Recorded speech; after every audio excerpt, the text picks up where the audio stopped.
Assalamualaikum warahmatullahi wabarakatuh. Nama saya Vera Angelina Pesik, nomor stambuk 401201152. Saya dari Fakultas Keguruan dan Ilmu Pendidikan, Prodi Pendidikan Guru Sekolah Dasar. Pada kesempatan kali ini, saya akan menjelaskan tentang perkembangbiakan tanaman monokotil. Tanaman monokotil adalah tanaman yang berkeping satu atau berbiji tunggal. Tanaman ini banyak dijumpai di sekeliling kita. Untuk menjelaskan tentang perkembangbiakan tanaman monokotil, saya menggunakan tanaman padi sebagai media penelitian saya. Tanaman padi ini cara perkembangbiakannya itu menggunakan cara generatif atau menggunakan biji dari tanaman padi itu sendiri. Cara perkembangbiakannya melalui beberapa tahapan. Yang pertama, biji padi yang telah menua itu direndam dalam waktu 1 hari 1 malam atau 24 jam. Setelah perendaman itu, biji padi akan mengalami perkecambahan.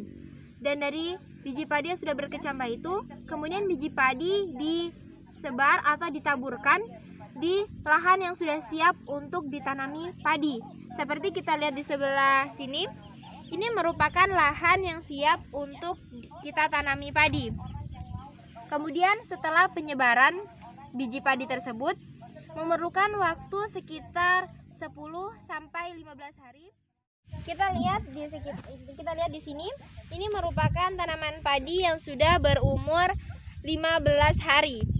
Kita lihat, dan salah satu ciri-ciri tanaman monokotil, dia itu berakar serabut. Mari kita buktikan apakah tanaman padi ini memiliki akar yang serabut seperti ciri-ciri dari tanaman monokotil. Kita lihat, mari kita buktikan apakah betul tanaman padi ini merupakan salah satu tanaman monokotil, yaitu memiliki ciri-ciri berakar serabut.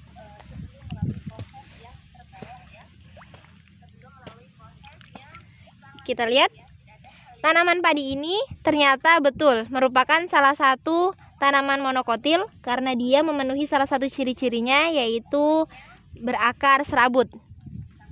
Kita lihat, nah, akarnya adalah jenis akar serabut ya. Kemudian kita lihat bahwa tanaman padi ini memiliki batang yang tidak terkandung kambium di dalamnya, sehingga dia tidak bisa dicangkok atau tidak bisa diambil batangnya kemudian dilakukan pembibitan. Padi ini hanya bisa dilakukan perkembangbiakannya dengan cara generatif atau mengambil bijinya, tidak dengan mengambil batangnya seperti tanaman dikotil.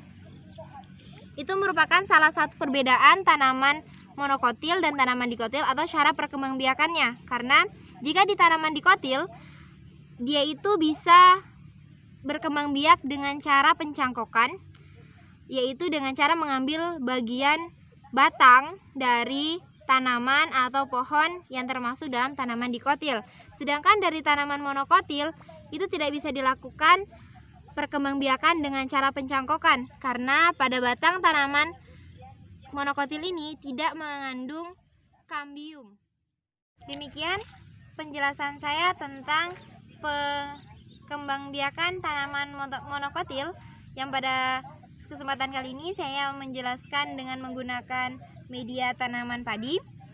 Dan selanjutnya adalah tentang perkembangbiakan tanaman dikotil yang akan dijelaskan oleh teman saya. Assalamualaikum warahmatullahi wabarakatuh. Perkenalkan, nama saya Aulia Faradila, stambuk A401201143. Saya perwakilan dari kelas D, yaitu kelompok 4. Saya akan menjelaskan tentang perkembangbiakan tanaman dikotil. Yang saya jelaskan pertama yaitu pengertian dari tumbuhan dikotil. Tumbuhan dikotil adalah tumbuhan berbunga yang memiliki biji berkeping 2. Tumbuhan ini bijinya dilindungi oleh daun buah atau disebut karpel. Tumbuhan yang masuk ke dalam kelompok dikotil memiliki sepasang daun lembaga atau kotiledon. Daun lembaga terbentuk sudah sejak tahapan biji Dengan demikian, sebagian besar anggotanya memiliki bijian yang mudah sekali terbelah menjadi dua bagian. Hal inilah yang menjadi pembeda antara tumbuhan dikotil dengan monokotil yang justru kepingan bijinya tunggal. Lanjut, saya akan membahas tentang ciri-ciri tumbuhan dikotil. Adapun ciri-ciri tumbuhan dikotil yaitu sebagai berikut. Bunganya cenderung berwarna merah. Jumlah kelopak bunganya 2, 4, 5 atau kelipatannya. Saat berkecambah, bijinya terbelah menjadi dua bagian. Sistem akarnya tunggang dan lingkaran akarnya dapat membesar karena memiliki kambium serta memiliki tudung akar. Batangnya berkayu dan memiliki kambium. Struktur batang dikotil memiliki ikatan pembuluh atau disebut dengan vascular bundle. Ikatan pembuluh terdiri dari xilem atau pembuluh kayu dan phloem atau pembuluh ayak. Daunnya tidak lengkap, terdiri dari tangkai, daun, dan helai daun saja. Adanya yang tunggal dan ada yang majemuk. Bentuk helai daun beragam, tulang, dan menyirip. Lanjut, saya akan membahas tentang struktur tumbuhan dikotil. Yang pertama, struktur tumbuhan dikotil yaitu 1. Daun. Daun pada tumbuhan dikotil berbentuk menjari atau menyirip dan memiliki jaringan tiang. Daun berfungsi sebagai tempat pembuatan makanan bagi tumbuhan melalui proses fotosintesis. Dan yang kedua itu batang. Batang merupakan bagian tumbuhan yang berada di permukaan tanah dan berfungsi sebagai tempat tumbuhnya daun dan sarana lintasan air, mineral, dan makanan. Ketiga yaitu akar. Akar merupakan organ tumbuhan yang berada di dalam tanah dan berfungsi menyerap air dan mineral dari tanah serta melekatkan dan sebagai pondasi agar tumbuhan tumbuh tegak dan kokoh. Selanjutnya saya akan membahas tentang perkembangbiakan tumbuhan dikotil. Perkembangbiakan tumbuhan dikotil terbagi atas dua, yaitu generatif dan vegetatif. Yang pertama, vegetatif. Vegetatif terbagi atas dua bagian, yaitu alami dan buatan. Secara alami, perkembangbiakan tumbuhan tak kawin tanpa bantuan tangan manusia untuk terjadi pembuahan atau anakan baru. Reproduksi dengan vegetatif pembuatan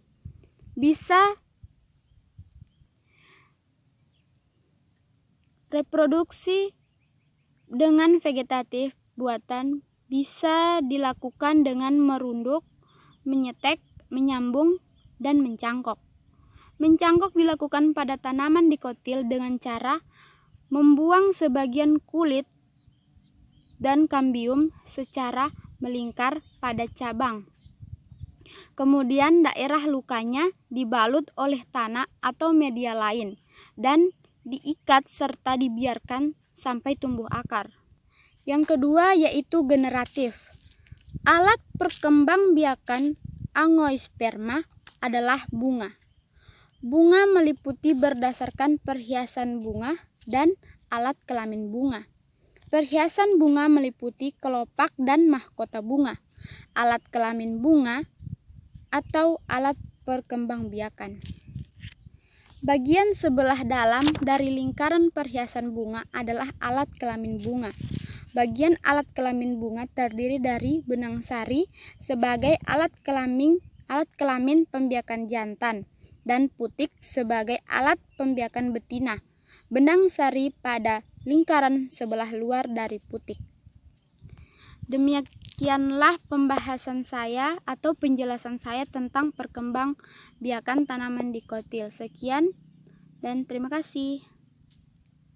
Selanjutnya, saya akan menjelaskan fungsi alat pertumbuhan dan perkembangan pada bunga. Yang pertama, tangkai bunga. Fungsi tangkai bunga adalah menopang bunga dan menghubungkannya dengan bagian tumbuhan lainnya. Yang kedua, dasar bunga, berfungsi sebagai tempat melekatnya mahkota bunga. Yang ketiga, kelopak bunga. Fungsi dari kelopak bunga adalah melindungi mahkota bunga ketika masih kuncup. Kelopak bunga akan terbuka ketika mahkota mekar. Yang keempat, mahkota bunga. Fungsi mahkota bunga digunakan untuk menarik serangga. Keberadaan serangga yang hinggap pada bunga akan membantu proses penyerbukan. Yang kelima, benang sari. Fungsi benang sari adalah sebagai alat kelamin bunga jantan dalam proses reproduksi. Yang keenam, putik. Fungsi putik sebagai alat reproduksi bunga betina yang dikenal sebagai ginesium. Assalamualaikum warahmatullahi wabarakatuh. Perkenalkan, nama saya Rismawati, stambuk A401201140, perwakilan dari kelompok 4. Saya akan menjelaskan contoh dan fungsi pertumbuhan dan perkembangan pada hewan. Pertumbuhan pada hewan ditandai dari bertambahnya ukuran seperti tinggi, berat, panjang, serta bentuk tubuh yang sifatnya irreversibel atau tidak dapat kembali ke bentuk semula. Contohnya adalah kupu-kupu. Metamorfosis pada kupu-kupu dimulai dari telur, larva, kepompong, dan kupu-kupu dewasa. Pertama, telur. Tahap paling awal dalam proses ini adalah kupu-kupu meletakkan telurnya pada ranting dan daun yang disukainya. Umumnya, kupu-kupu akan meletakkan telurnya di ujung daun atau di bawah daun. Telur kupu-kupu biasanya membutuhkan waktu sekitar 3-5 hari untuk menetas. Kemudian larva atau ulat. Setelah telur menetas, seekor larva atau ulat akan keluar dari cangkangnya, mulai mencari makan berupa dedaunan di sekitarnya. Ulat ini juga akan mengalami proses alami, yaitu pergantian kulit sekitar 5-6 kali.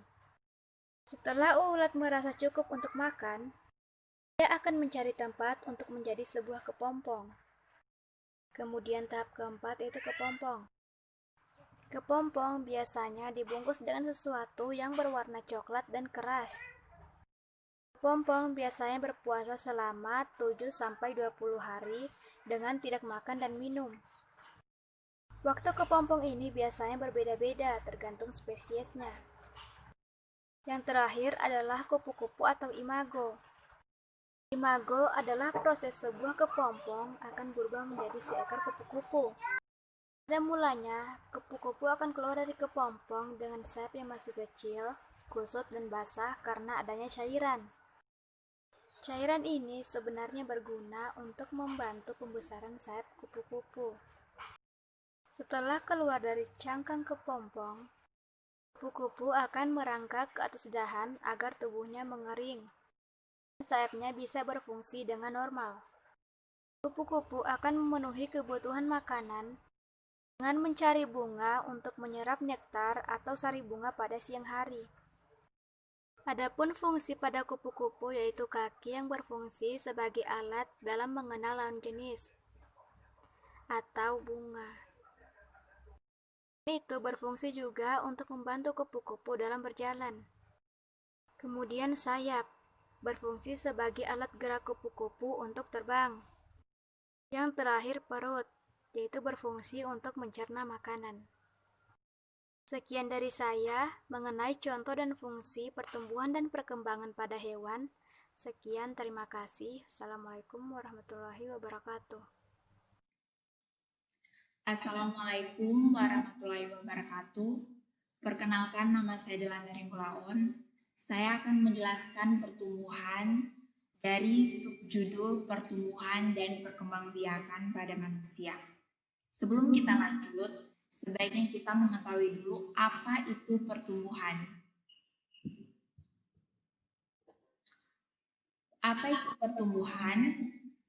Pertumbuhan adalah pertambahan jumlah sel tubuh, pertambahan ukuran, volume, berat badan, dan bersifat irreversibel atau tidak dapat kembali ke bentuk semula. Pola pertumbuhan dibagi menjadi dua, yaitu fase embrionik dan fase pasca embrionik. Fase embrionik ini terjadi di rahim ketika sel inti sperma bertemu dengan sel inti telur, kemudian melebur, bergabung menjadi satu sehingga membentuk zigot. Zigot ini akan membelah menjadi 4 sel, 8 sel, 16 sel, 32 sel, dan seterusnya. Dari zigot yang membelah menjadi banyak akan berkembang menjadi embrio. Embrio akan berkembang menjadi janin di dalam rahim ibu. Kemudian fase pasca embrionik. Ketika kita melihat gambar, kita bisa menyimpulkan bahwa fase pasca embrionik ini akan terhenti ketika kita sudah dewasa atau lansia, dan juga pertumbuhan kita, ukuran tinggi dan berat badan kita akan berubah sejalan dengan umur kita yang makin bertambah. Fase pasca embrionik. Fase ini terdiri dari beberapa tahap.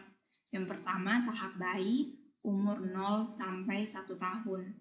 Yang kedua, tahap balita umur 1 sampai 5 tahun.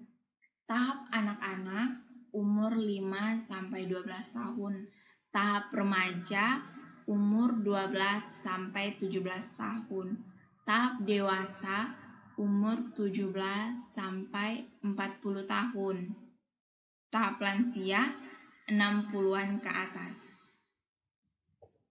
Faktor-faktor yang mempengaruhi pertumbuhan manusia. Pertama, gen. Faktor genetik yang diturunkan oleh orang tua memiliki pengaruh pada pertumbuhan kita sebesar 60% sampai 80%. Karena setiap orang berbeda-beda, maka muncullah perbedaan pada tubuh manusia. Jadi kita berbeda antara satu dengan lainnya karena faktor genetik ini. Yang kedua, hormon. Hormon yang berperan dalam merangsang pertumbuhan kita, misalnya HGH, Human Growth Hormone, atau hormon pertumbuhan manusia. Selain itu, ada juga hormon progesteron yang berfungsi menaikkan faktor pertumbuhan epidermal, meningkatkan temperatur inti saat ovulasi, dan membantu dalam pertumbuhan tulang. Yang ketiga yaitu sel. Sel merupakan unit penyusun makhluk hidup atau pembentuk tubuh manusia, sehingga sel ini sangat berperan dalam setiap pertumbuhan. Nah, selain itu, ada juga faktor luar yang mempengaruhi pertumbuhan manusia. Yang pertama, lingkungan. Yang kedua, nutrisi. Nutrisi ini kita bisa peroleh dengan memakan makanan bergizi. Misalnya, makanan yang mengandung karbohidrat, lemak, protein, vitamin, mineral, dan air. Yang ketiga, istirahat yang cukup. Yang keempat, olahraga. Dengan berolahraga, membuat tubuh dan pikiran kita terasa bugar dan sehat. Sekian yang bisa dapat saya sampaikan tentang pertumbuhan manusia. Sekian dan terima kasih. Assalamualaikum warahmatullahi wabarakatuh. Perkenalkan, nama saya Muhammad Rizky, Stambuk A401200169. Di sini saya akan menjelaskan tentang contoh alat dan fungsi perkembangan pada manusia. Seperti alat gerak pada manusia adalah otot, dan fungsinya pada perkembangan manusia adalah melakukan sebuah gerakan dan juga membantu organ-organ lain dalam tubuh manusia untuk bergerak dan berkembang untuk menyusun organ-organ tubuh yang lain.